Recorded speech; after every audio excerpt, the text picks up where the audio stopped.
Os ministros já estão no plenário do Supremo Tribunal Federal. Por isso, vamos continuar acompanhando a sessão desta quinta-feira, direto do plenário. Ministro de Direito, dou a palavra à Sua Excelência para o voto.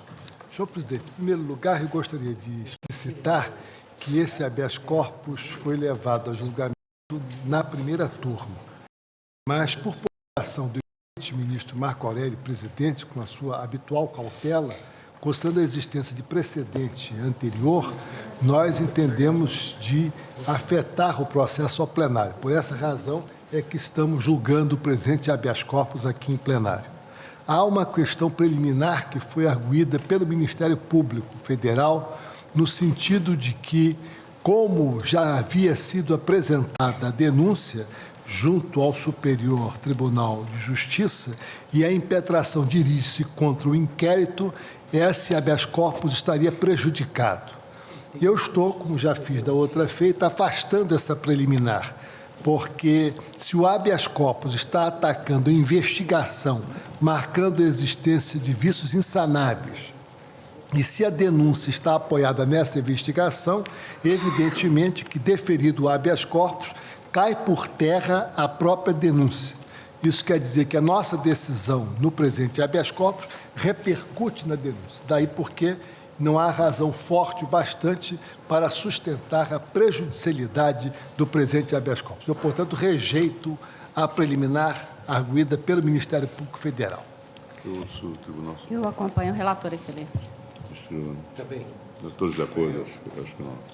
Portanto, vocês podem prosseguir agora com todo. Conforme já relatado, senhor presidente, senhores ministros, esse habeas corpus dirige-se contra decisão do ministro Félix Fischer, relator no Superior Tribunal de Justiça do inquérito 547 de São Paulo, buscando, basicamente, o trancamento do feito no qual se investiga o paciente e outros indiciados por suposta prática de crimes contra a administração pública, lavagem de dinheiro e contra a ordem tributária.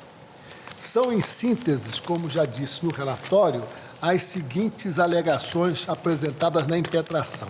A primeira, e o eminente advogado as detalhou competentemente da tribuna. A primeira é a violação do princípio do juiz natural, porque o Superior Tribunal de Justiça não deliberou previamente sobre a instauração do inquérito policial contra o paciente. A segunda é a ausência de autoria do crime imputado ao paciente e de hipotético fato típico que servisse para justificar a abertura do inquérito. A terceira seria a alegação de indevida atuação da Polícia Federal no inquérito e, finalmente, a quarta, a determinação ilegal de vista ao Ministério Público Federal, com o que a autoridade coatora estaria a causar violação do sigilo do inquérito. Na hipótese, não há elementos, na minha compreensão, para sustentar os fundamentos da impetração. E não há porque, de fato, não enxergo nenhum ato ilegal que teria sido praticado pelo eminente ministro Félix Fischer, relator do inquérito no Superior Tribunal de Justiça. Consta dos autos que o inquérito em questão teve início perante o Tribunal Regional Federal da Terceira Região. Daí, corretamente, ter o eminente Procurador-Geral da República indicado que é um inquérito judicial, que já nasce sob a perspectiva do Poder Judiciário. E, evidentemente, esse inquérito foi instaurado em razão das declarações prestadas por determinada pessoa ao Ministério Público Federal, que delatou um determinado juiz federal pela prática do crime de corrupção passiva. Instauradas as investigações, aquele Tribunal Regional Federal autorizou a quebra do sigilo telefônico de diversas pessoas. E daí, da quebra do sigilo telefônico de diversas pessoas, surgiu a suspeita de participação de alguns magistrados daquele Tribunal Regional nos fatos criminosos, dentre os quais o paciente e deste habeas corpus. Diante disso, o inquérito foi remetido ao Superior Tribunal de Justiça, lá tomando o número de 547, e foi designado relator o eminente ministro Félix Fischer.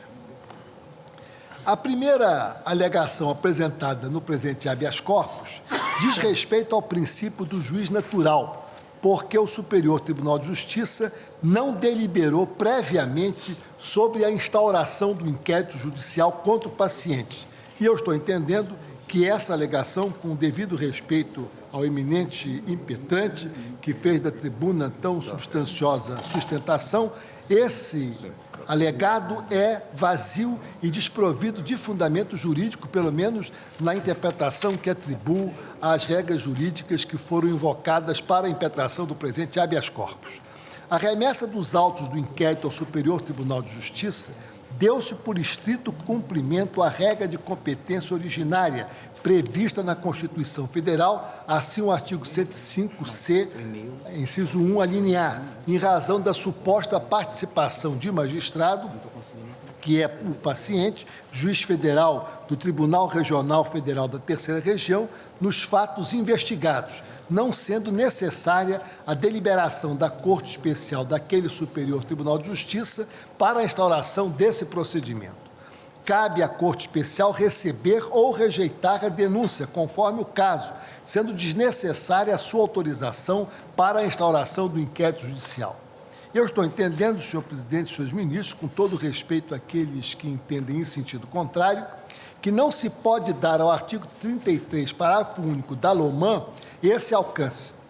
Ao converso, o que ali se contém é a indicação de que, havendo indícios da prática de crime por parte de magistrado, desloca-se a competência ao tribunal competente para julgar a causa, a fim de que prossiga esse tribunal competente na investigação que foi iniciada, no caso, já em outro tribunal que perdeu sua competência. É, portanto, como acentuou o eminente Procurador-Geral da República, uma regra de competência que faz a atribuição do tribunal próprio para apreciar matéria, dada a competência privilegiada no caso do próprio paciente. No tribunal, o inquérito é distribuído ao relator e cabe ao relator determinar as diligências próprias para a realização das investigações, podendo chegar até mesmo ao arquivamento dessas investigações ou, se for o caso, trazer a ideia do arquivamento para o próprio plenário do tribunal.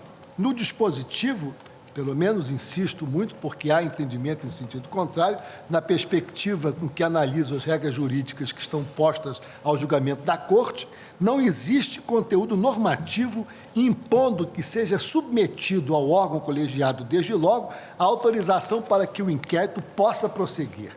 A investigação prosseguirá no tribunal competente sob a direção do relator, ao qual for distribuído o inquérito, cabendo-lhe, portanto, dirigir especificamente as investigações. E é assim que, ao longo do tempo, temos feito, tanto aqui no Supremo Tribunal Federal, como, igualmente, no Superior Tribunal de Justiça. Conforme o eminente subprocurador-geral da República, Dr. Wagner Gonçalves, assinalou em seu parecer, os impretrantes, ao defenderem a prévia autorização da Corte Especial para a abertura do inquérito, tentam criar uma verdadeira condição de admissibilidade para as investigações, desfigurando assim o caráter investigativo daquele procedimento. Diz o subprocurador, e a meu ver com razão, que não há contraditório em sede de inquérito, ainda que judicial, pois trata-se de uma instrução provisória, preparatória e informativa. Por outro lado, estou entendendo também que não há fundamento jurídico bastante na alegação de que o inquérito em questão se transformou em procedimento da Polícia Federal e ainda de que há intromissão não autorizada do Ministério Público nas investigações. Ora, a minha convicção é de que, como titular da ação penal, nos termos do artigo 129, inciso 1º e 8º da Constituição Federal, a investigação dos fatos tidos como delituosos é destinada ao Ministério Público Federal. Por essa razão, é que o Ministério Público Federal deve necessariamente participar das investigações, requerendo as diligências que se fizerem necessárias. E com base nos indícios de autoria e se comprovada a materialidade dos crimes, segundo a perspectiva do Ministério Público Federal, ele oferecerá a denúncia ao órgão julgador. O Ministério Público, portanto, é o órgão constitucionalmente competente para oficiar nos tribunais superiores, especialmente nos feitos da sua competência originária, não havendo, ao meu sentir, qualquer irregularidade na decisão que determinou, e essa é a decisão impugnada, à vista dos autos àquele parquê. Assim, não há a falar em sigilo das investigações relativamente ao autor da eventual ação penal. Seria até mesmo uma contradição in adjecto, que houvesse sigilo para o titular da ação penal.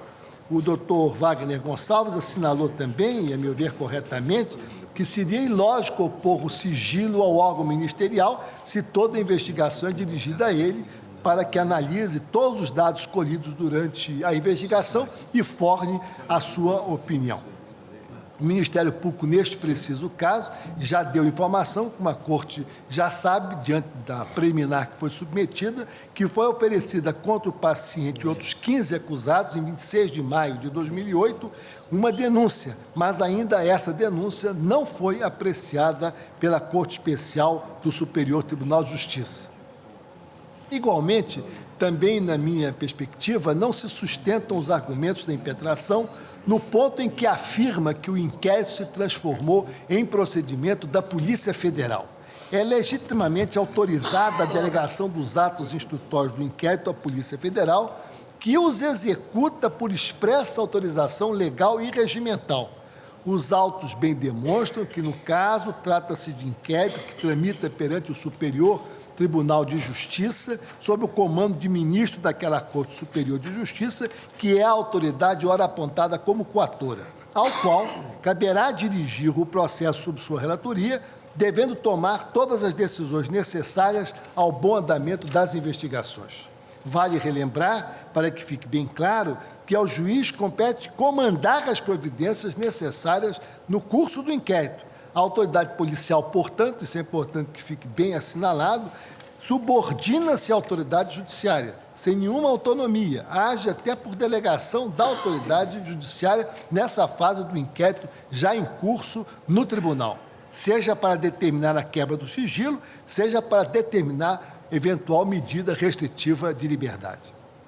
No que concerne aos indícios de autoria e à comprovação da materialidade dos crimes imputados ao paciente, o Ministério Público bem ressaltou a participação do paciente nos fatos investigados. Mas, na verdade, nesta fase, nós não temos sequer condições de apreciar especificamente esse tema, porque não há denúncia recebida, está em fase ainda de inquérito.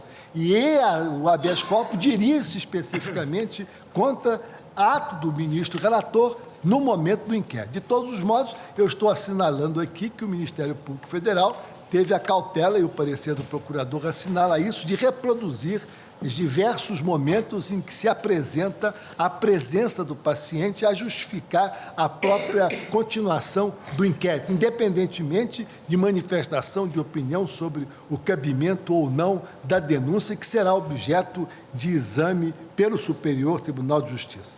Ou seja, numa palavra, se existe o crime em tese, esse crime será apurado no curso do inquérito judicial. E as investigações que foram adotadas, as providências que foram tomadas, no presente caso, em tese, não constituem ato arbitrário praticado pelo ministro relator no Superior Tribunal de Justiça, mesmo porque a abertura de vista ao Ministério Público e a adoção de providências é um ato que está na alçada do ministro relator do inquérito, na Corte Especial do Tribunal que for competente. Por outro lado, eu estou assinalando que existe jurisprudência ampliada na nossa Corte sobre a excepcionalidade da concessão de habeas corpus com a finalidade de trancamento da ação penal. E, eventualmente, é claro, se for recebida a denúncia e houver algum indício, ou a parte assim entender, outro habeas corpus poderá ser impetrado especificamente para que se examine o trancamento da ação penal já no curso da denúncia. Essas são as razões pelas quais, senhor presidente, eu estou denegando a ordem de habeas corpus. O ministro relator, portanto, denega a ordem de habeas corpus. Macorel, você citaria. Presidente, costumo afirmar que enquadra em que prevalece o afã de punir, deve-se ter um cuidado maior com as formalidades essenciais à valia do ato. Todos nós sabemos que no inquérito não há o contraditório propriamente dito, mas a regência, no caso, não se faz pelo Código de Processo Penal. O que houve na espécie, eu penso que o magistrado, não sei, juiz federal, do Regional Federal da Terceira Região, está em exercício num colegiado, num tribunal que tem a função, portanto, precípua revisora. O que houve na espécie? Implementadas escutas, surgiram indícios do envolvimento do magistrado. E aí, se lançando, inclusive, que a remessa se fazia ao Superior Tribunal de Justiça por cautela, procedeu-se a essa mesma remessa. Os autos do inquérito foram recebidos no Superior Tribunal de Justiça. E aí passou-se, no âmbito de automatismo maior, a meu ver, conflitante com a LOMAN, passou-se a ter o curso do inquérito. Hoje nós sabemos que no processo crime propriamente dito, antes da denúncia, há de forma alargada a necessidade de ouvir-se o acusado, o denunciado na peça primeira da ação penal do Ministério Público. Mas, repito, a solução não pode ser essa de aguardar-se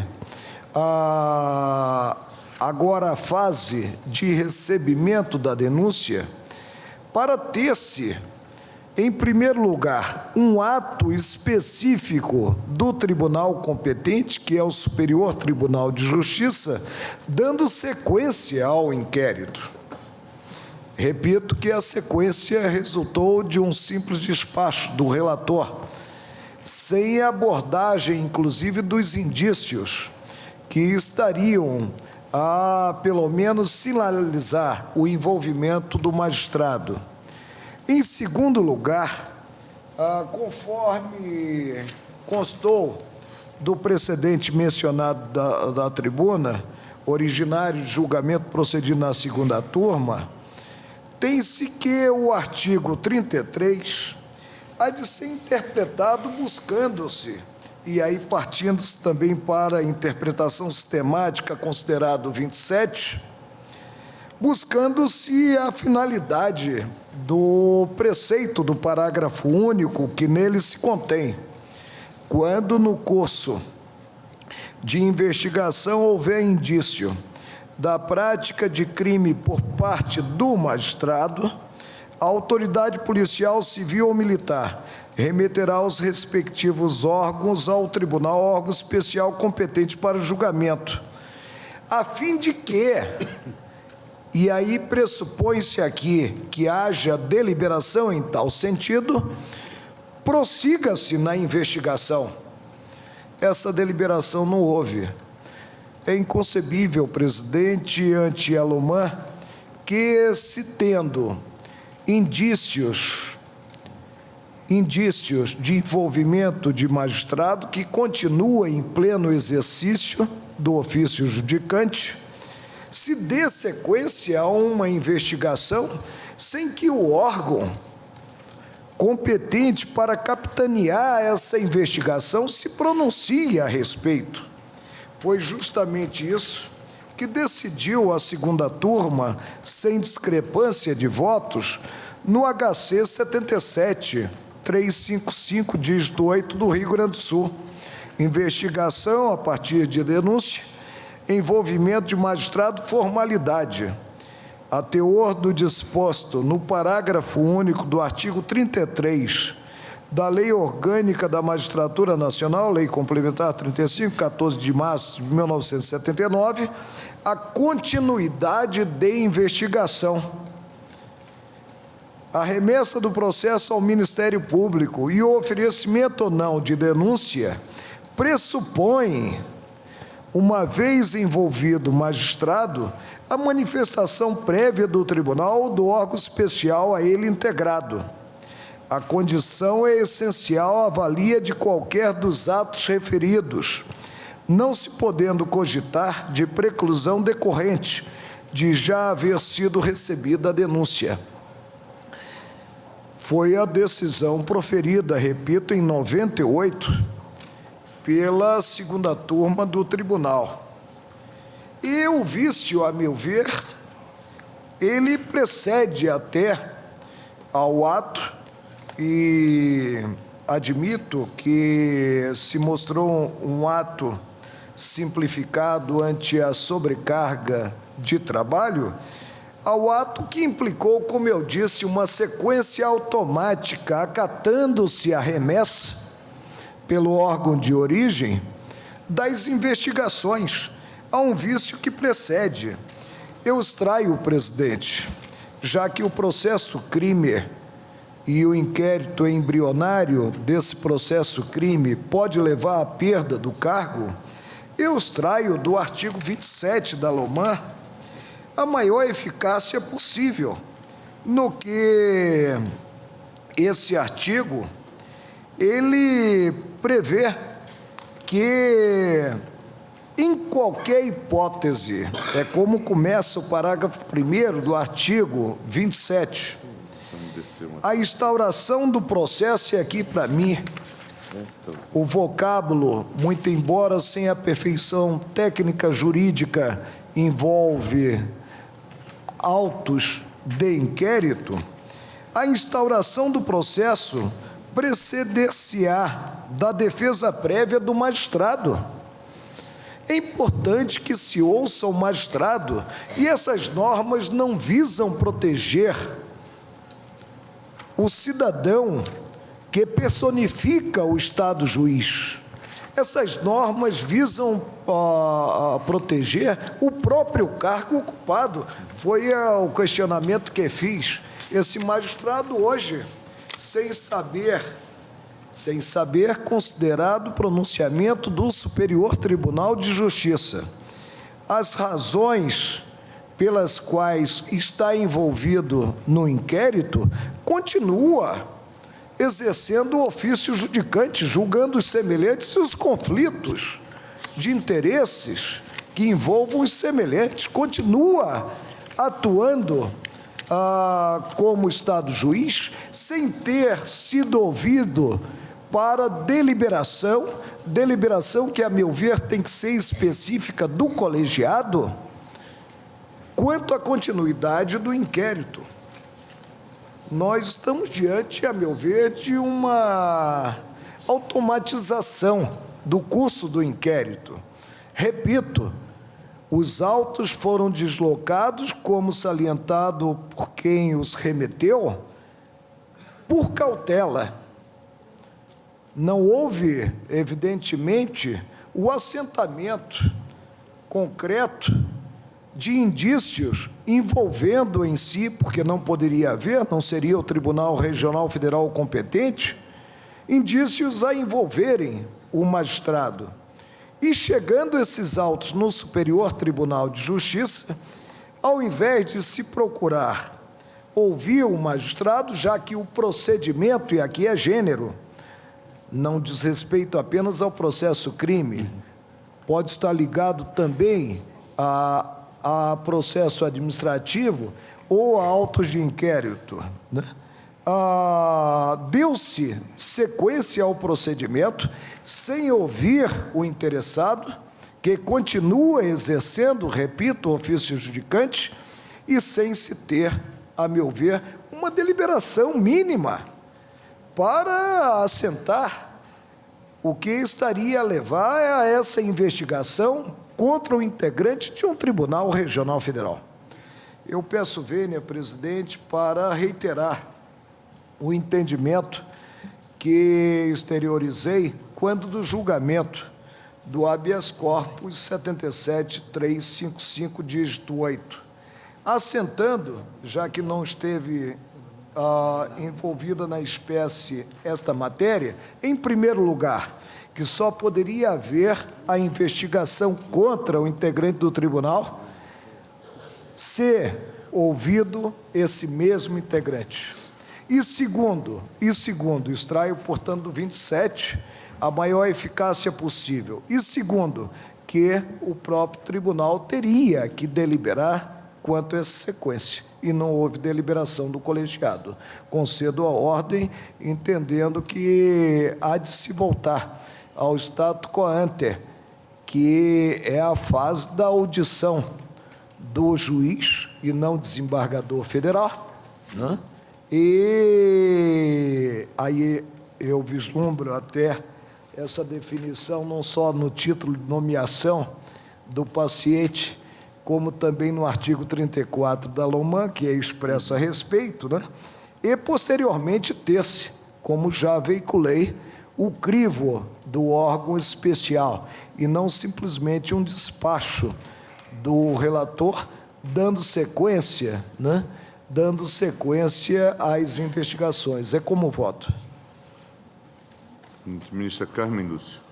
Senhor presidente, eu peço vênia ao ministro Marco Aurélio, mas eu estou acompanhando o relator do que me foi trazido para estudo e do que foi exposto aqui, que é pelo nobre advogado, pelo procurador-geral e agora no voto sempre muito percussiente do eminente relator. Não vislumbro nenhuma afronta, nenhuma incompossibilidade do procedimento tal como foi adotado com os artigos 105 da Constituição e o artigo 33 da LOMAN. Acho que realmente o órgão judicial indicado é o Superior Tribunal, que foi o que atuou. Também não vislumbrei nenhuma possibilidade, tal como bem demonstrado pelo eminente relator, de afronta a qualquer dos princípios que norteassem, que é a participação do Ministério Público, que é o titular da ação penal, como o doutor Wagner muito bem põe, a Procurador-Geral na sustentação oral que produziu, e da mesma forma a atuação da polícia. Portanto, todos os elementos que foram indicados, quanto a nulidades, eu acompanho integralmente o relator, e também quanto aos indícios, tal como bem posto também, isso se refere muito mais ao que vier a ser depois verificado já em fase de ação, se vier a ser recebida a denúncia. E também o Procurador-Geral diz que das páginas, me parece, 84 a 88, a descrição específica da conduta do próprio paciente, razão pela qual não posso acatar qualquer dos argumentos que foram aqui esgrimidos a favor do paciente. Estou acompanhando o relator também para denegar a segurança, o habeas corpus, portanto. Senhor presidente, dada a importância do tema, trago umas brevíssimas notas às quais farei referência. Além das teses já desfiadas da tribuna e também enunciadas pelo eminente relator, eu identifiquei no material que recebi, sobretudo nos memoriais, 3 teses básicas. A primeira delas seria o descumprimento do parágrafo único do artigo 33 da LOMAN e, portanto, ofensa ao princípio do juiz natural. Nesse tópico, a interpretação que eu dou é a seguinte: quando no curso de uma investigação surgirem indícios da prática de crime por parte de um magistrado, ela é enviada, esta investigação, ao tribunal ou ao órgão especial competente para julgá-lo. Ocorre que, em se tratando ainda de mera investigação, ela é distribuída a um relator, nos termos do regimento interno da Corte, que atua como um delegado do plenário ou do órgão especial, cabendo-lhe desempenhar as funções de juiz preparador. No exercício dessas funções, pode determinar diligências instrutórias, dentre as quais quebra de sigilo telefônico, fiscal ou bancário, a expedição de mandados de busca e apreensão, o deferimento de cautelares, etc.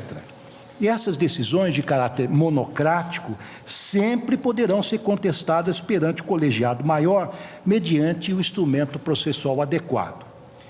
E não é demais lembrar que, por força do artigo 96.1 da Constituição Federal, compete privativamente aos tribunais, entre aspas, elaborar seus regimentos internos com observância das normas de processo da garantia processual das partes, dispondo sobre a competência e o funcionamento dos respectivos órgãos jurisdicionais e administrativos, isso entre aspas. E o diploma legal aplicável à espécie é exatamente a Lei 8.030 de 90, que regula o procedimento e o processo no âmbito do Supremo Tribunal Federal e do Superior Tribunal de Justiça. 8.038, perdão, exatamente, tenho aqui, está certo, 8.038. E esta lei 8.038, bem lembrado pelo eminente ministro relator, ela foi aditada pela lei 8.658 de 93, que manda aplicar estes procedimentos também aos tribunais regionais federais e aos TJs dos estados. E o que diz esta lei, especialmente o seu artigo 2º, parágrafo único? Ele estabelece o seguinte: o relator escolhido na forma regimental será o juiz da instrução, entre aspas, e terá, também entre aspas, as atribuições que a legislação processual confere aos juízes singulares.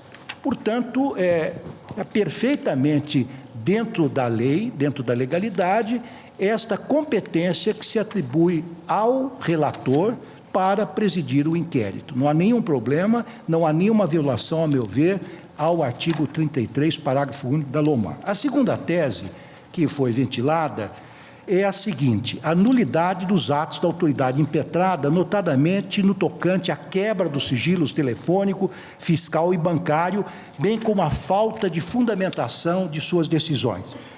Como eu já afirmei, na qualidade de juiz preparador e de delegado do plenário, pode o relator determinar todas as providências que julgar necessárias, segundo seu prudente arbítrio, sujeitando-se, embora, ao crivo do plenário. Esse tipo de decisão de caráter eminentemente instrutório, como é da praxe ou da prática forense, pode ser sucinta, dispensando uma fundamentação mais aprofundada, pois, como regra, acolhe solicitação da autoridade policial ou do Ministério Público, que explicita a necessidade da diligência, reportando-se aos indícios da prática de crime que a justificam.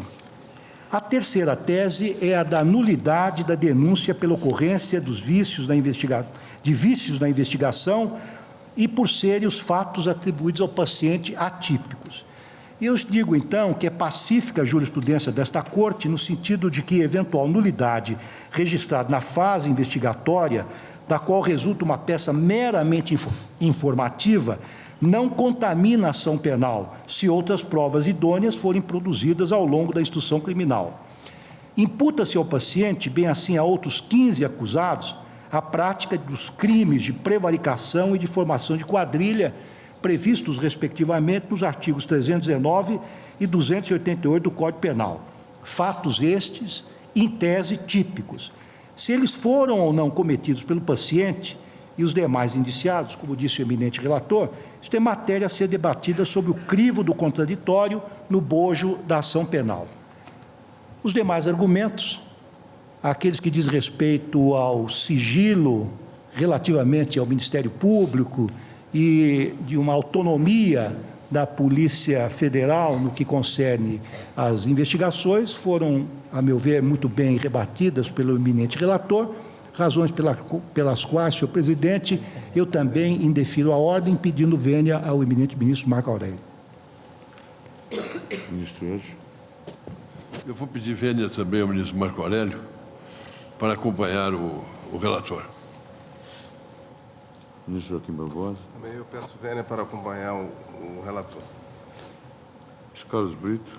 Senhor presidente, também eu entendo que o relator fez o que me parece a melhor interpretação do parágrafo único do artigo 33 da LOMAN,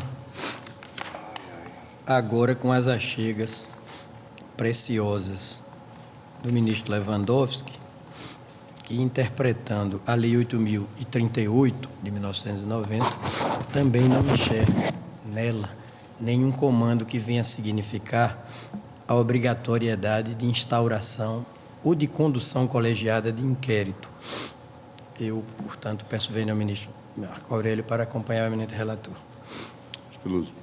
Senhor presidente, eu vou pedir vênia ao eminente ministro Marco Aurélio, em primeiro lugar, para acompanhar o eminente relator, e, em segundo lugar, vou pedir vênia ao relator para me permitir algumas considerações sobre um tema que eu considero da maior importância institucional, que é a interpretação da LOMA. Vou me deter apenas nesse ponto, senhor presidente, mas não posso deixar de fazer algumas considerações que me parecem fundamentais. A primeira delas diz respeito à interpretação que já foi afirmada, não apenas pelos brilhantes votos, sobretudo do eminente relator, mas também pela manifestação do outro Procurador-Geral da República a respeito do parágrafo único do artigo 33. Evidentemente, a meu ver e com o devido respeito, este artigo não consagra nenhuma norma de previsão de atribuição de competência para supervisionar o inquérito policial ou o inquérito judicial. Trata-se pura e simplesmente de uma regra de competência de juízo, não obstante esse fenômeno seja denominado como uma regra de foro especial por prerrogativa de função, quando, na verdade, na nomenclatura processual tradicional, a palavra foro está ligado a critérios de distribuição de competência com base no território. Mas esta norma enuncia apenas que, quando no curso de uma investigação iniciada fora do juízo competente para processar o magistrado, que essa investigação tem que ser transferida para o juízo competente para esse procedimento. É isso que dita a norma. E diz textualmente: remeterá os respectivos autos ao tribunal ou órgão especial competente para o julgamento, não sobre o inquérito, mas o julgamento final de uma eventual ação penal. Porque a finalidade da remessa está exatamente para que prossiga a investigação sob a supervisão do tribunal competente ou do órgão especial onde o haja. Fixada, portanto, remetido o inquérito ou o procedimento para o órgão competente, que é o tribunal, este, como de regra, atua pelos seus órgãos fracionários. Evidentemente, é impossível, na prática, que esses procedimentos sejam promovidos e realizados mediante decisões colegiadas. Então, o tribunal atua pelos seus órgãos fracionários, do qual o mais importante para esta finalidade é o relator sorteado. Então, essa norma, a meu ver, se limita pura e simplesmente a definir a regra de competência de juízo para investigação que tenha por alvo um magistrado. Em segundo lugar, a interpretação do artigo 27, a meu ver, e com o devido respeito, deve ser outra. Primeiro, porque o parágrafo 1º do artigo 27 está ligado à hipótese do caput, que era a hipótese que, quando da concepção e do início de vigência da LOMAN, permitia que o magistrado perdesse a função mediante procedimento administrativo. A regra foi fim do prazo de defesa prévia não apresentada, ou melhor, em qualquer hipótese, a instauração do processo, é porque esse processo era de tal gravidade, na vigência do ordenamento constitucional de então, que o magistrado poderia perder o cargo sem ação, coisa que hoje está completamente afastada e, portanto, não tem aplicação ao caso. Porque o processo aqui tinha que se entender aquele que seria destinado à perda do cargo do magistrado. Por que não se aplica hoje? Simplesmente porque hoje, não podendo o magistrado perder o cargo senão por sentença judicial, o processo a que se refere é o processo jurisdicional. E este processo jurisdicional é regido pela Lei 8.038, onde a mesma faculdade de defesa prévia está textualmente prevista, aliás, com o mesmo prazo. Em outras palavras, o artigo 37 hoje não apenas não tem, aliás, não, 27, parágrafo 1º, não tem aplicação, não tem incidência alguma, porque ele é impertinente em relação ao objeto do caput, que já não vige, e, em segundo lugar, porque ele seria simplesmente expletivo, porque a mesma regra está consagrada na Lei 8.038, que regula exatamente o processo de competência originária para a perda de cargo.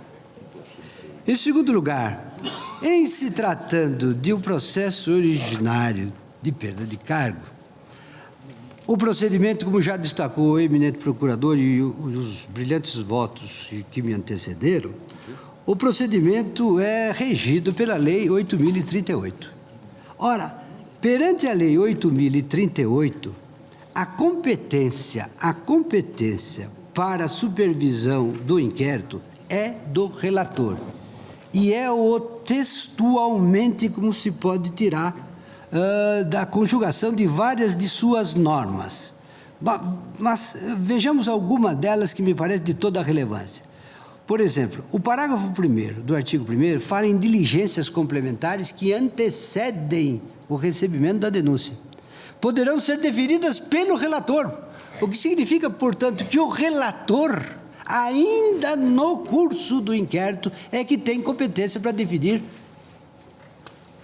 requerimentos do Ministério Público, eventuais diligências, enfim, todos os incidentes suscetíveis de ocorrer no curso do inquérito, que é judicial, não é propriamente o inquérito policial. Além do mais, diz textualmente, e também já foram feitas referências a este fato, que o relator será o juiz da instrução. E essa instrução aqui não é apenas a que está reiterada no artigo 9º, que diz respeito textualmente à instrução da ação penal, mas abrange também a instrução conquanto provisória e unilateral do inquérito judicial. Mais do que isso, o que me parece de todo relevo é que é o relator que detém competência para dar prosseguimento ao inquérito. Por quê? Porque quando se trate de arquivamento, que é a hipótese oposta, é que ele deve, não sendo o caso de inexistência de indícios a requerimento do Ministério Público, nas demais hipóteses, ele tem que submeter o caso, como diz o artigo 3º, parágrafo inciso 1º, ele deverá submeter o requerimento do Ministério Público à decisão competente do tribunal. Isto é, o tribunal se pronuncia apenas quando haja requerimento do Ministério Público para arquivar o inquérito com base em causa que gere coisa julgada material e impeça a reabertura das investigações. Nos outros casos, ele prossegue com o inquérito e, se for o caso, ele próprio arquiva. Há falta de indícios. Além do mais, senhor presidente, isso me parece de toda a relevância, ainda que, por epíteto, para mera argumentação, se se admitisse que houvesse irregularidade a esse título no inquérito judicial, ela não teria nenhuma repercussão em relação ao juízo sobre a denúncia e sequer sobre o curso da ação penal e sobre o seu resultado. Por quê? Porque salvo a questão da ilicitude da prova colhida em inquérito, salva esta questão da ilicitude da prova colhida no inquérito, que não pode, nos termos da Constituição, aproveitar em hipótese algumas, todas as demais irregularidades, e isto o ministro Ricardo Lewandowski já acentuou a exaustão, em nada interfere na aproveitabilidade do inquérito como fundamento pura e simplesmente para a emissão da opinio delicti que cabe ao Ministério Público. Pura e simplesmente. E nesse sentido, a Corte já se manifestou. Não apenas genericamente, mas já se manifestou especificamente quanto à interpretação do artigo 33, parágrafo único. Foi no RHC, no 84.903, em que o magistrado foi condenado. O magistrado tinha sido condenado na oportunidade. E o tribunal reconheceu a inteira validez do processo, fixando textualmente o seguinte, na ementa: foram por prerrogativa de função, inquérito policial exceção atinente à magistratura. Loman, artigo 33, parágrafo único. Discussão que, no caso, recebida a denúncia por decisão definitiva, é desnecessário aprofundar, pois se irregularidade ocorreram no inquérito, não contaminaram a ação penal. Em outras palavras, a inobservância do artigo 33, parágrafo único, em nada reflete sobre a validez da ação penal. E a terceira diz, exceção atinente à magistratura, artigo 33, parágrafo único, que no caso, dado que não contaminaram a ação penal, eventuais irregularidades do inquérito. Portanto, exaurindo-se, pois, assim, mantida a função informativa deste processo.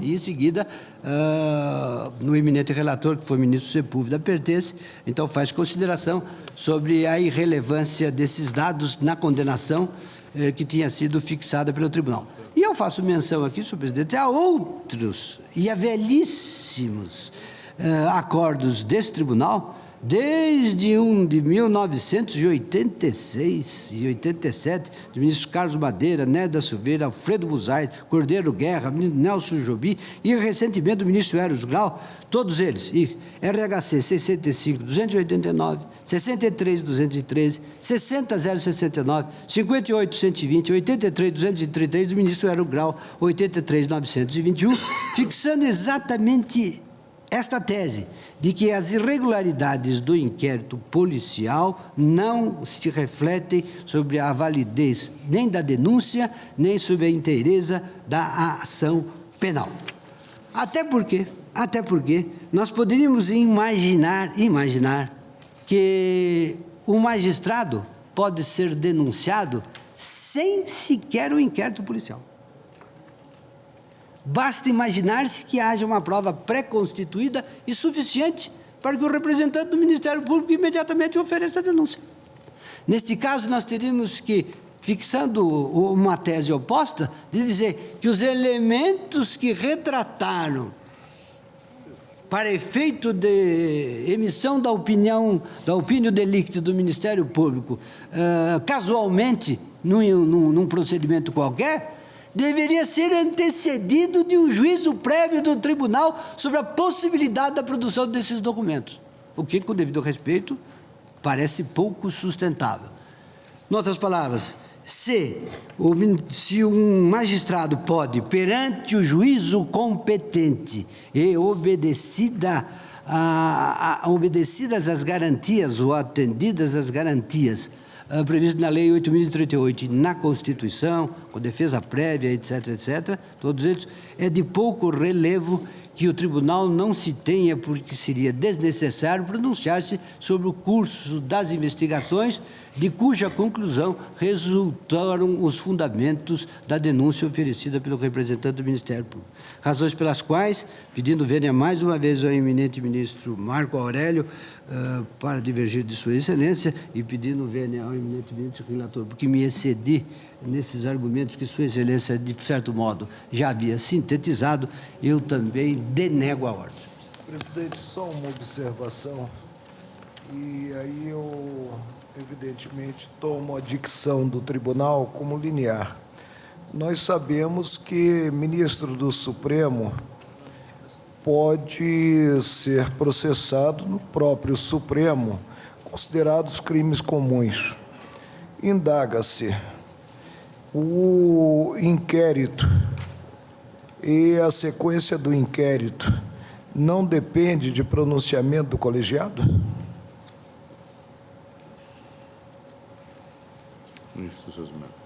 Senhor presidente, eu desejo inicialmente ressaltar e reconhecer o brilhante trabalho desenvolvido pelo ilustre, impetrante patrono do paciente, doutor Manuel Cunha Lacerda, que é ilustre advogado e também autor de uma preciosa monografia sobre a indenizabilidade do erro judiciário.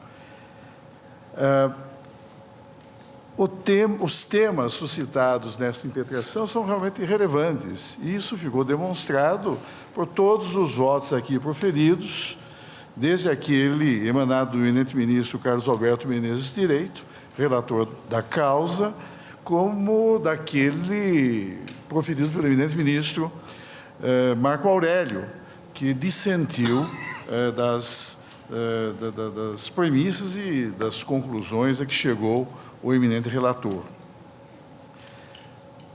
Eu, não obstante reconhecendo o relevo dos fundamentos em que se apoia a manifestação do eminente ministro Marco Aurélio, eu peço vênia, Sua Excelência, para acompanhar o voto do eminente ministro relator. Gostaria também de fazer brevíssimas considerações, embora de todo desnecessárias, consideradas já as razões expostas pelo eminente ministro Carlos Alberto Menezes Direito.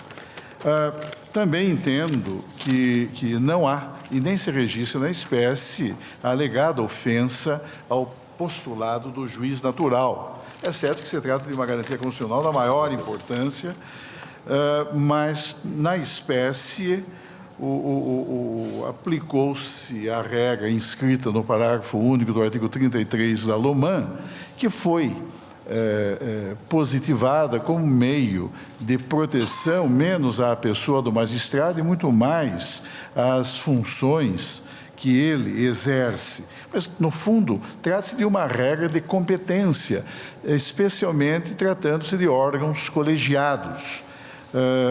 A legislação existente, tanto quanto os regimentos internos dos tribunais, como o desta Suprema Corte, são uma expressão de que o relator desses procedimentos de investigação penal é, na verdade, o condutor, o diretor, é aquele que dirige os trabalhos investigatórios, atuando como verdadeira longa manus do tribunal a que pertence.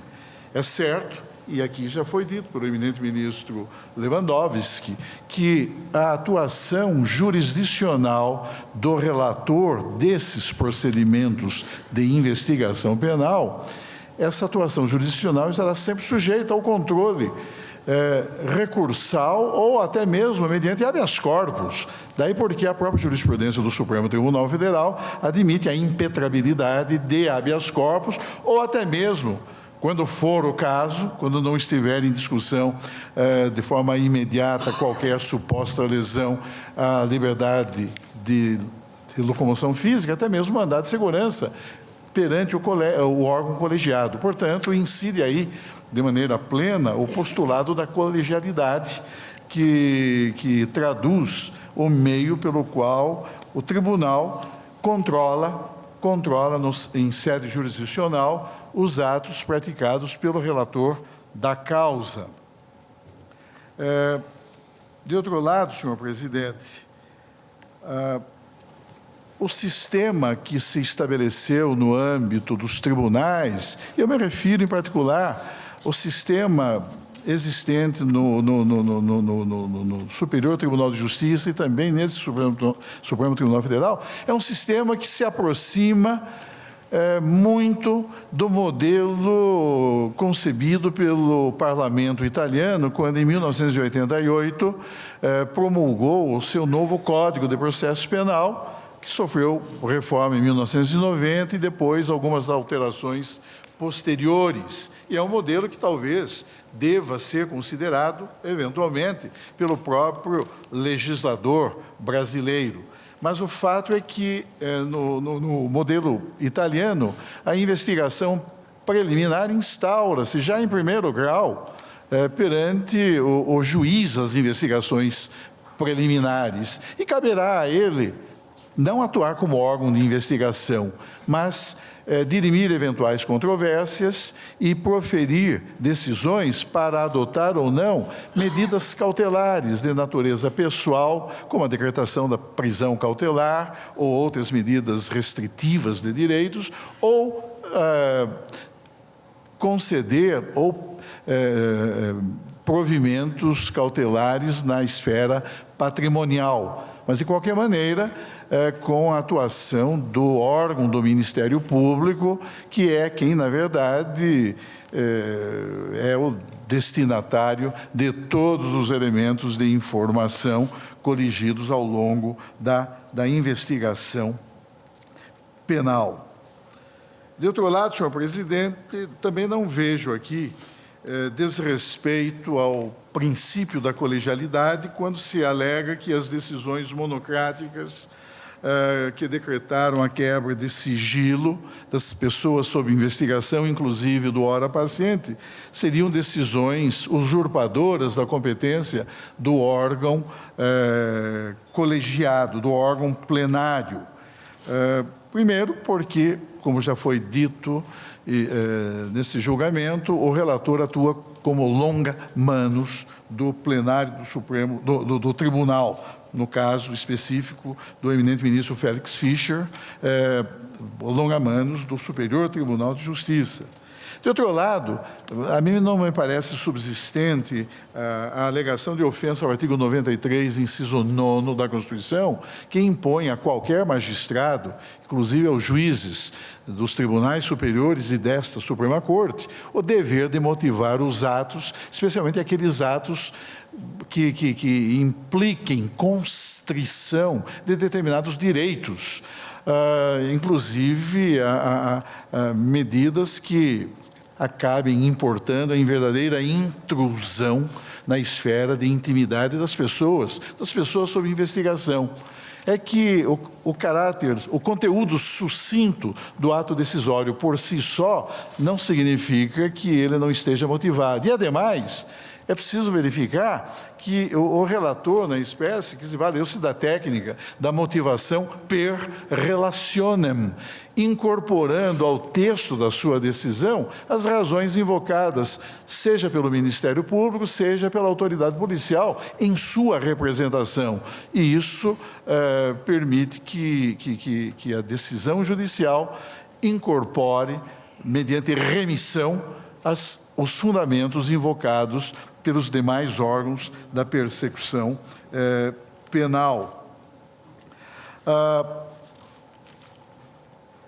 É claro, e aqui também foi salientado, especialmente pelo eminente ministro César Peluso, que a investigação penal, ela embora promovida e executada pela Polícia Judiciária, especificamente pela Polícia Federal, mas, na verdade, é uma investigação eminentemente judicial, instaurada perante o órgão judiciário competente, o órgão judiciário que, nos termos da Constituição, se qualifica como o juiz natural daquela pessoa, ainda que se cuide de uma fase meramente pré-processual.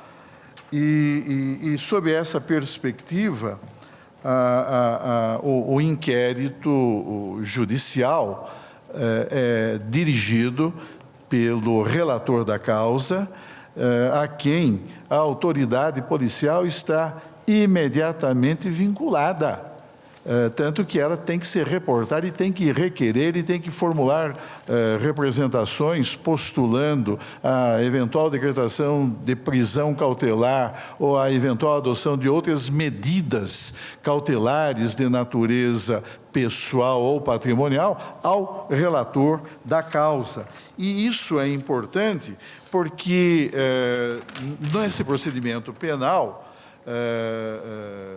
atua o Ministério Público, que é, no fundo, o destinatário de todos os elementos de informação coligidos ao longo da investigação penal.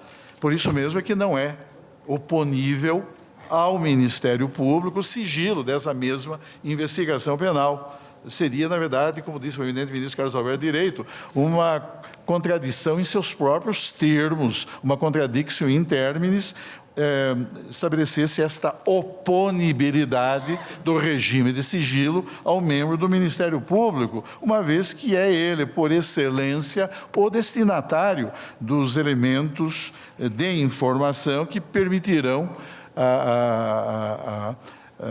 a formulação eventual da opinio delicti a partir dos subsídios ministrados no curso de investigação penal para efeito de oferecimento da pertinente denúncia, como no caso ocorreu.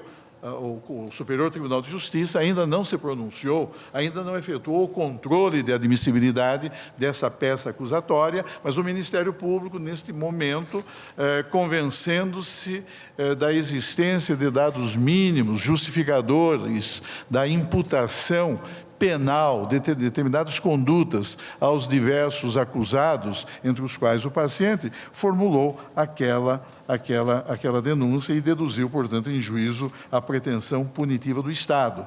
Mas apenas uma breve observação, senhor presidente. Eu entendo que a investigação penal, em casos como este, ela se instaura em juízo. A Polícia Federal atua como órgão de investigação e de execução das decisões proferidas pelo tribunal ou pelo relator daquela causa, que atende, não é, a pedidos do Ministério Público ou representações que lhes são dirigidas pela própria autoridade judiciária. E nisso, a mim me parece importante considerar um aspecto. Até mesmo o ato de indiciamento deverá estar sujeito ao controle jurisdicional prévio. O ato de indiciamento deverá ser submetido ao controle do relator e, eventualmente, em sede recursal, ao controle do próprio órgão colegiado. Nós sabemos que o indiciamento, e tive a oportunidade de decidir essa questão no inquérito 2041 de Minas Gerais, o indiciamento não pode nem deve constituir um ato de arbítrio do Estado, especialmente se considerarem as graves implicações morais e jurídicas que derivam da formal adoção, no âmbito da investigação penal, dessa medida, qualquer que seja, e é necessário dizê-lo, mas qualquer que seja a condição pessoal, social ou funcional da pessoa submetida àquela investigação penal. E nesse sentido, inclusive, julgou o plenário desta Corte esse tema a propósito do indiciamento de membros do Congresso Nacional. Eu apenas não tenho aqui o precedente, mas há o inquérito tal, não é? Sim, que envolveu na época o senador Aloysio Mercadante. Mas o Supremo Tribunal Federal estabeleceu essa orientação e considerado esse julgamento plenário, eu fiquei vencido, inclusive, naquele julgamento, mas me sinto muito à vontade, considerado o princípio da colegialidade, considerado aquela decisão que o plenário do Supremo Tribunal Federal proferiu, que também se reconheça a necessidade desse controle prévio do indiciamento, tratando-se de outras pessoas sujeitas, não importa perante qual instância judiciária, sujeitos à prerrogativa de foro, destinatários da prerrogativa de foro em matéria penal. Eu acho que o controle jurisdicional é a garantia mais expressiva de que os direitos e garantias de qualquer pessoa sob investigação penal do Estado serão observados. E o indiciamento não pode, na verdade, transmudar-se em mera deliberação arbitrária por parte da autoridade policial. A esse respeito, há observações muito relevantes feitas por ilustres autores e doutrinadores. Refiro-me, em particular, ao trabalho do saudoso professor e desembargador do Egregiado Tribunal de Justiça do Estado de São Paulo, Sérgio Marcos de Moraes Pitombo, numa excelente abordagem crítica da questão do indiciamento perante a Polícia Judiciária e também da juíza Silvia Helena Steiner, antiga integrante do Tribunal Regional Federal da Terceira Região e hoje eminente juíza do Tribunal Penal Internacional instituído pelo Estatuto de Roma. são observações que me parecem importantes no sentido de que o indiciamento não pode ser promovido no plano da investigação penal de maneira abusiva, uma vez que a pessoa sob investigação não é objeto, não é de qualquer indagação probatória, ao contrário, é sujeito de direitos e é titular de garantias. E esses direitos e essas garantias hão de ser preservados pelo Poder Judiciário. E, finalmente, senhor presidente, é claro que a atuação do relator da causa, e refiro-me especificamente à atuação do eminente ministro Félix Fischer, apontado como autoridade coatora neste caso, mas a atuação da autoridade, do magistrado relator da causa no tribunal não transforma esse magistrado em órgão de investigação, órgão investigador. É óbvio que seria também um contrassenso que o magistrado, perdendo a sua isenção, se pusesse a campo para investigar, quando essa função, na verdade, naturalmente repousa no Ministério Público, o verdadeiro destinatário, naquela fase inicial, dos trabalhos investigatórios, dos elementos de informação coligidos no inquérito, ou também da própria polícia judiciária. Mas, de qualquer maneira,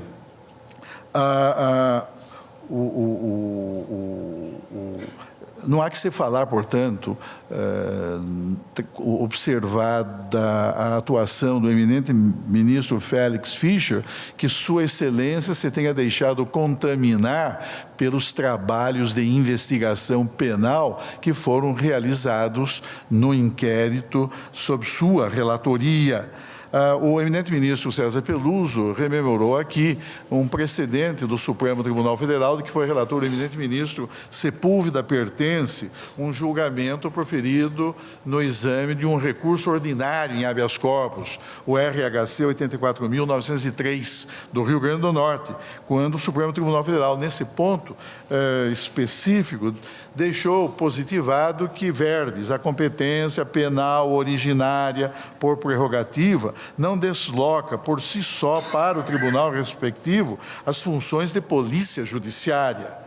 A remessa do inquérito policial em curso ao tribunal competente para eventual ação penal e sua imediata distribuição ao relator não faz do relator uma autoridade investigadora, mas apenas lhe comete as funções jurisdicionais ou não, ordinariamente conferidas ao juiz de primeiro grau na fase pré-processual das investigações. E é isso exatamente que se espera do relator da causa, como de qualquer magistrado, mesmo atuando em primeiro grau, no primeiro grau de jurisdição.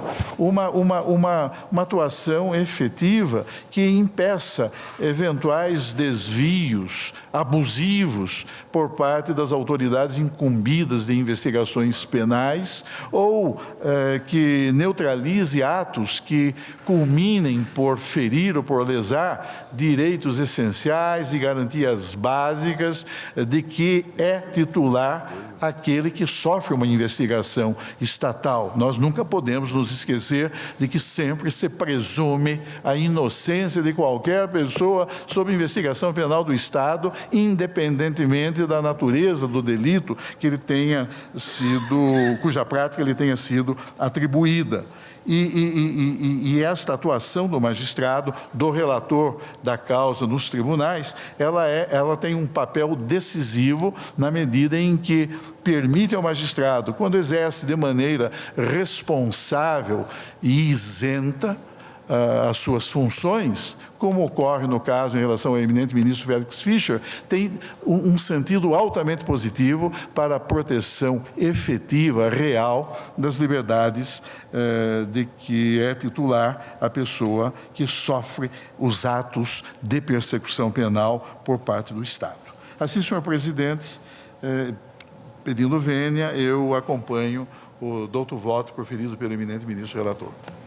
Também a matéria constitucional eu tenho voto, também eu peço todas as vênias ao eminente ministro Marco Aurélio e acompanho o eminente relator, entendendo que, neste caso, a interpretação que se propõe parece adequada. Tendo em vista, inclusive, a atualização temporal que se fez do texto da Loman em face da Constituição de 1988, tal como já amplamente destacado. Eu só gostaria, senhores ministros, de fazer duas notas além disto, lembrando que nós estamos, neste caso, na chamada Operação Temis. Inclusive, o próprio nome foi concebido muito apropriadamente, talvez, para causar adequado desgaste à imagem do Poder Judiciário. Provocativamente. Além disto, há incidentes graves neste processo envolvendo o nome do ministro relator, ministro Félix Fischer, que, por não ter decretado a prisão preventiva, foi desafiado, inclusive, por membros da Polícia Federal, dizendo que ele estava, ou a prisão provisória, estava equivocado. São fatos graves. Sua Excelência fez representação ao eminente Procurador-Geral, ação de improbidade e para a investigação criminal. Essas, inclusive, se queixando da maneira como fora tratado pelas autoridades policiais, e essas representações resultaram arquivadas no âmbito do Ministério Público. Aparentemente, em relação ao inquérito criminal, ainda pende uma manifestação por parte da Câmara Criminal do Ministério Público. Faço esses registros para efeitos históricos, mas acompanho o eminente relator e proclamo o resultado. O Tribunal indeferiu a ordem, vencido o eminente ministro Marco Aurélio, nos termos do voto do eminente relator, ministro Menezes Direito.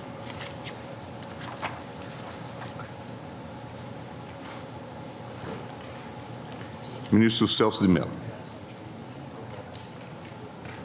Agravo regimental na reclamação 6534, agravante Júlio César de Souza Matos, ou Júlio César de Souza Matos, agravado Tribunal Regional Eleitoral do Maranhão. Senhor presidente, eu estou fazendo distribuir cópia da minha decisão monocrática que sofreu esse recurso de agravo. É uma sucessão de reclamações em matéria eleitoral sob a alegação de que teria sido desrespeitada a autoridade da decisão do julgamento que o Supremo proferiu no exame da ADPF 144.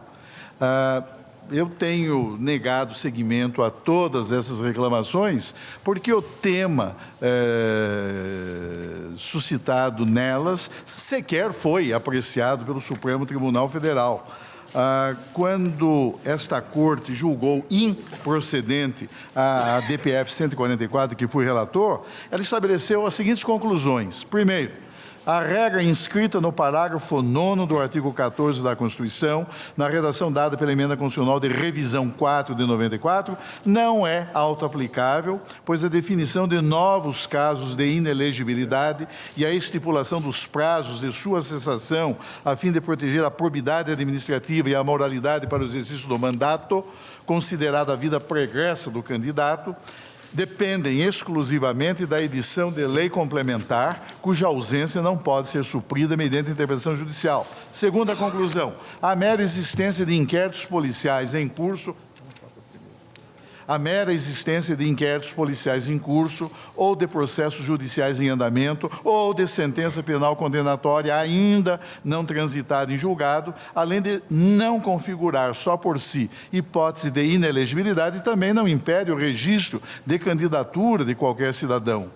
Terceira conclusão, a exigência de coisa julgada, que se refere às alíneas D, E e H do inciso 1º do artigo 1º e o artigo 15 todos da Lei Complementar 64/90 não transgride tal exigência, nem descumpre os preceitos fundamentais concernentes à probidade administrativa e à moralidade para o exercício de mandato eletivo.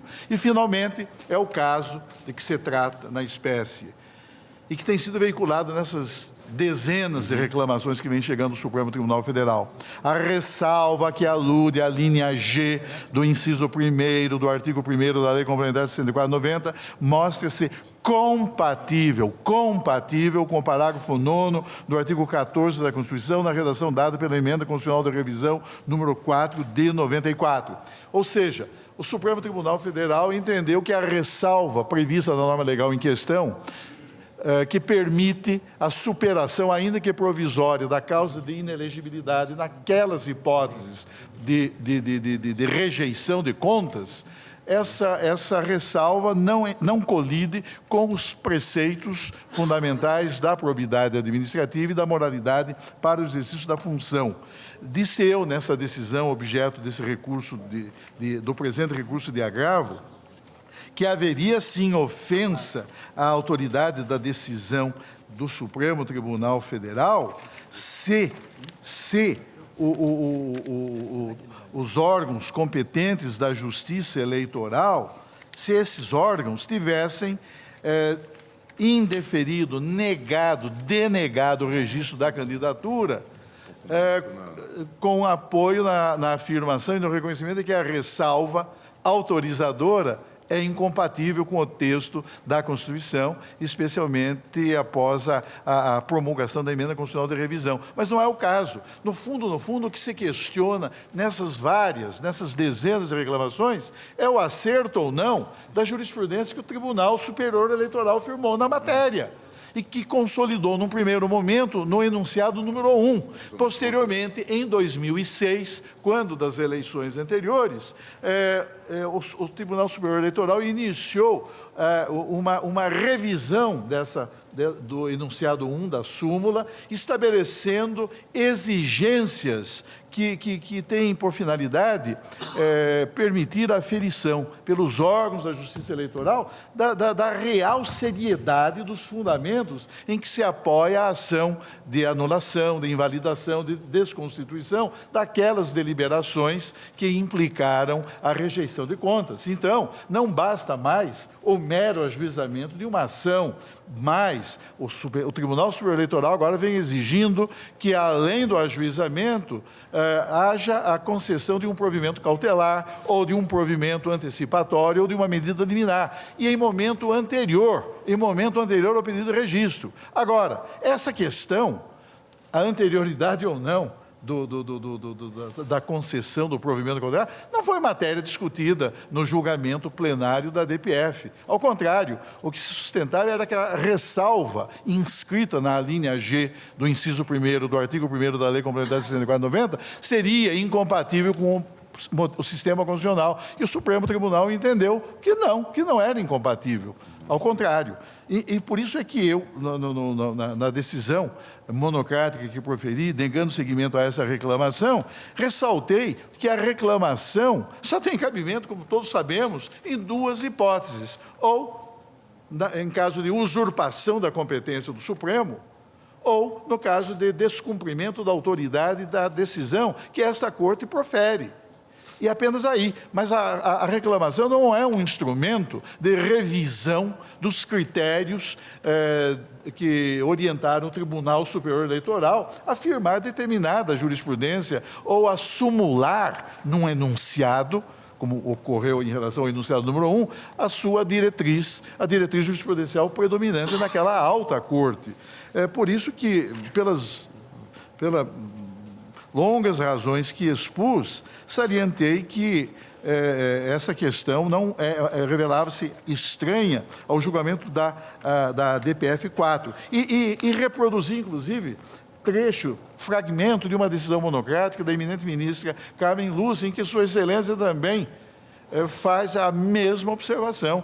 Esse tema sequer foi discutido ou debatido pelo Supremo Tribunal Federal. Diz Sua Excelência, concluindo a decisão monocrática, o seguinte: Portanto, não se pretendeu naquela ação, vale dizer, na DPF 144, a discussão sobre o acerto ou não da orientação jurisprudencial impugnada. Limitou-se a AMB a requerer no ponto, por meio do fenômeno jurídico da não recepção da norma anterior à Constituição da República ou à emenda constitucional da revisão número 4, 94, no caso, a retirada por inteiro da expressão, salvo se a questão houver sido ou estiver sendo submetida à apreciação do Poder Judiciário, constante da linha G do inciso 1º do artigo 1º da Lei Complementar 64/90.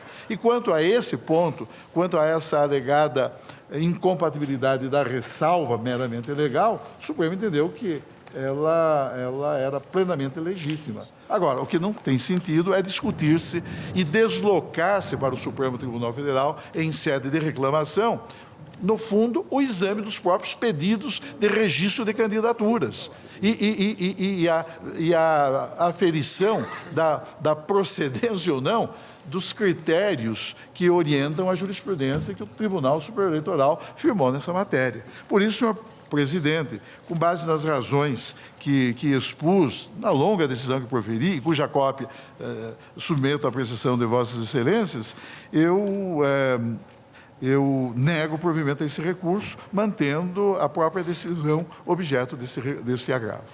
Vossa Excelência, eu nego o provimento. Nega provimento aos senhores ministros. Se você me permitir, eu quero dizer, observar, que embora em 2 ou 3 casos a primeira inicialmente tenha deferido liminar, eu reconsiderei isso e até para evitar que o Supremo Tribunal se transforme num cartório de registro de candidaturas indeferidas pela Justiça Eleitoral. Eu estou evidentemente acompanhando. Senhor presidente, só para deixar anotado, é bom também não perder de vista que as decisões do Tribunal de Contas, subcontas, transitam em julgado também. Pelo menos o trânsito definitivas. Pelo menos o trânsito em julgado administrativo. Né? Porque nós estamos para julgar uma questão em que o Tribunal de Contas está a declarar a inconstitucionalidade de atos e o depoente, pelo menos, tem dúvida de que ele pode fazê-lo. Não acredito. Bom, desprovido, o ministro Marco Aurélio também se manifesta nesse sentido. Desprovido o agravo nos termos do voto do relator. A vantagem desse julgamento é que ele também vai refletir sobre outros casos. São dezenas de casos. Só a mim, quantos? É mais de 70, diz o eminente Procurador-Geral da República, mais de 70 reclamações. Não é? É claro que... exatamente. Portanto, pelo menos cria uma orientação bastante clara do plenário. Proclamado, portanto, o resultado. Ministro Menezes Direito, embargos de declaração no habeas corpus 91352. Paciente José Diogo de Oliveira Campos, Silvio de Almeida Souza, Altair Inácio Lima, Marcelo Viana, Valdeci Geraldi, embargante Alberto Zacarias Torão e outro, embargado relator do HC 83933 do Supremo. Esse aqui, senhor presidente, são embargos de declaração naquele habeas corpus que foi impetrado contra ato dito do eminente ministro Joaquim Barbosa, que nós examinamos e acabamos aplicando a súmula 606, porque identificamos, afinal, que o ato não era praticado pelo ministro Joaquim Barbosa, e sim pela própria turma, com houve declinação de competência. A parte ingressa com os embargos de declaração, insistindo na mesma argumentação. Eu estou reproduzindo o voto que apresentei, no sentido de que nós aplicamos a súmula 606, exatamente porque identificamos que o ato não teria sido praticado isoladamente, mas sim pela turma, portanto, pelo colegiado, o que serve especificamente para a aplicação da súmula. Eu estou rejeitando os embargos de declaração, reproduzindo as razões que fiz e, igualmente, também as razões do Ministério Público Federal nessa mesma direção. Então, eu estou rejeitando os embargos porque não há omissão. A divergência, senhores ministros, portanto, aqui, rejeitados os embargos, decisão unânime. Senhores ministros, eu vou me permitir, finalmente, chamar as listas dos agravos que nós temos aí na presidência. Na lista número 1, a questão é ausência de peças, eu estou negando provimento. Decisão unânime. Na lista número 2, também é outra hipótese tranquila, protocolo ilegível. Também eu estou negando provimento ao agravo. Na lista número 3, é caso de intempestividade do agravo de instrumento ou do recurso extraordinário, estou também negando provimento ao agravo regimental. Na lista número 4, agravo regimental e agravo de instrumentos, também estou negando provimento ao agravo regimental, é a questão de fundamentos inatacados, 317 do regimento interno. Na lista número 5, agravo regimental em agravo de instrumento, é ausência de preliminar em repercussão geral, portanto, também estou negando provimento. Na lista número 6, agravo regimental em agravo de instrumento, que não foi conhecido por ausência de procuração do subscritor do recurso. Na lista número 7, que é mera intempestividade do agravo regimental. Na lista número 8, embargos de declaração em agravo de instrumento,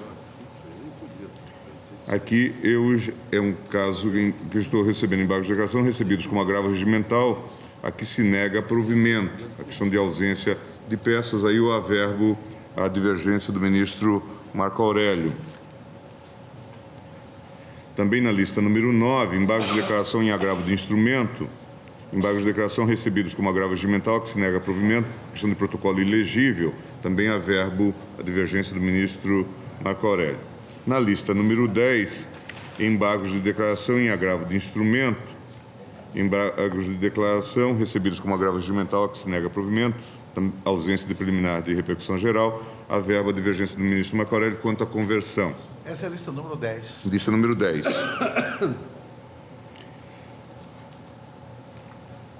Na lista número 11, embargos de declaração em agravo de instrumento, embargos de declaração não conhecidos, ausência de procuração para o subscritor dos embargos. Na lista número 12, embargos de declaração não conhecidos, intempestividade dos embargos de declaração. Na lista número 13, embargos de declaração em agravo regimental e em agravo de instrumentos, eu estou rejeitando os embargos. Na lista 14, agravo regimental em agravo regimental e em agravo de instrumento, então é o caso de não conhecimento por não cabimento já do recurso. Na lista número 15, embargos de declaração em agravo de instrumento, que embargos de declaração recebidos como agravo regimental, a que se nega provimento, intempestividade do agravo de instrumento ou do recurso extraordinário, averbo a divergência do ministro Marco Aurélio quanto à conversão. Na lista 16, embargos de declaração em agravo regimental, em agravo de instrumento, embargos de declaração rejeitados. Na lista 17, também é o caso de embargos de declaração em agravo de instrumento, embargos de declaração rejeitados e na lista número 18, agravo regimental em segundo agravo regimental em agravo de instrumento, agravo regimental não conhecido, não cabimento do recurso. Senhores ministros, está encerrada a sessão.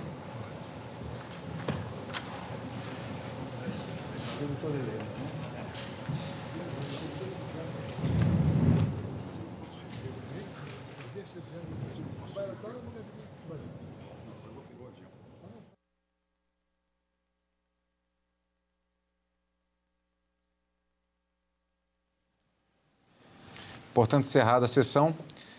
Segunda parte, portanto, agora com o principal do tempo dedicado ao julgamento do habeas corpus 94.278, já a continuação da primeira parte da sessão, em que foi apresentado o relatório do ministro relator e, na sequência, a sustentação oral e o voto propriamente dito do ministro Menezes Direito. Carina, indo direto ao ponto, que podemos falar a respeito deste habeas corpus 94.278, Nery da Costa Júnior versus relator do inquérito 547 do STJ. O ponto mais discutido ali no caso foi acerca do chamado princípio do juiz natural. Veja, quando nós falamos sobre função jurisdicional, um atributo da função jurisdicional, está envolvido a questão da imparcialidade do juiz. O juiz não pode ter nenhuma vinculação com o autor nem com o réu, sob pena dele tornar aquela decisão parcial. Então, como forma de garantir esse chamado princípio do juiz natural, esse princípio da imparcialidade, a Constituição coloca no artigo 5º duas determinações, que não haverá juízo nem tribunal de exceção, ou seja, as pessoas somente poderão ser processadas e julgadas por aqueles juízes, vamos colocar assim, membros da magistratura, tribunais definidos em lei ou mesmo definidos pela própria Constituição, e também de que ninguém será processado nem sentenciado, senão por autoridade competente. Ora, a autoridade competente, cada pessoa, quando vai ingressar em juízo, tem uma autoridade competente para a sua determinada ação, vamos dizer assim. Então, o juiz competente, o juiz natural para julgar um divórcio, aqui em Brasília, por exemplo, que nós temos as varas especializadas, nas grandes cidades existe essa divisão pelas regras de competência territorial e mesmo em relação à matéria, nós temos as chamadas varas especializadas. Muito bem. O juiz natural para julgar um divórcio aqui em Brasília são aqueles juízes que estão atuando nas varas de família. Assim como tem os juízes criminais, os juízes da vara de registros públicos, do tribunal do júri e assim sucessivamente. O que não significa que eles não podem, serem removidos, vamos dizer assim, nos termos também colocados pela própria Constituição e pela lei da magistratura, lei de organização da magistratura, a LOMAN, mas eles podem também transitar por outras varas e aí, no momento daquela atuação, ele será o juiz competente para julgar aquele determinado caso, aquelas determinadas ações. E impede, dessa forma, a imparcialidade do juiz. Porque, Carlos, eu poderia dizer a você, imagine que o meu pai seja juiz e eu vá me divorciar, eu quero que o meu pai julgue a minha ação de divórcio, obviamente, poderia até não existir a imparcialidade, mas ela ficaria implícita na medida em que ele poderia me privilegiar no momento da divisão de bens, enfim, na distribuição dos direitos. Então, como forma de garantir esse juiz natural, garantir a imparcialidade, a própria Constituição estabelece casos e competências de tribunais para o julgamento de algumas autoridades. Então, no caso aqui em tela, que foi o julgamento de um desembargador federal, a Constituição diz, lá no artigo 104, que é da competência do STJ, compete ao Superior Tribunal de Justiça julgar originariamente, em casos de crimes comuns e de responsabilidade, os membros dos tribunais regionais federais. Então, nesse sentido, a maioria dos ministros, vencido o ministro Marco Aurélio, entendeu que a investigação criminal proferida pelo próprio tribunal, pelo próprio Superior Tribunal de Justiça, em detrimento do desembargador federal, estava cumprindo o princípio do juízo natural e que não havia nada de errado nesse sentido. A divergência do ministro Marco Aurélio surgiu justamente quando ele entendia que para a investigação haveria necessidade da manifestação da Corte Especial, do próprio STJ. Mas no tocante, a maioria acabou vencendo, somente vencido o ministro Marco Aurélio, entendendo o contrário, e a ordem no habeas corpus, então, foi denegada para se prosseguir, então, nas investigações e, se já houver sido efetivamente denunciado, que a competência do STJ se prossiga. Bem, no total foram 7 processos em julgamento, isso considerando os processos que foram efetivamente sobre os quais foram apresentados argumentos, inclusive sustentação oral, e sendo que um deles foi através de julgamento conjunto, aquelas 2 ações diretas de inconstitucionalidade. Então, seriam, nesta contagem, 7 julgamentos, e 6 julgamentos, 7 processos e, na sequência, nós tivemos ainda, encerrando a sessão, as listas da presidência, aqueles processos que se encontram incompletos e impossíveis de serem efetivamente julgados, aí a contagem fica muito acima deste número de 7 processos julgados. E nós agora encerramos, portanto, esta sessão plenária e, portanto, é encerrado também direto do plenário de hoje. Karina, obrigado pela participação mais uma vez. Lembrando que os destaques desta sessão e também de quarta-feira você acompanha no sábado e no domingo no programa Síntese. Obrigado por estar conosco e continue aqui na TV Justiça.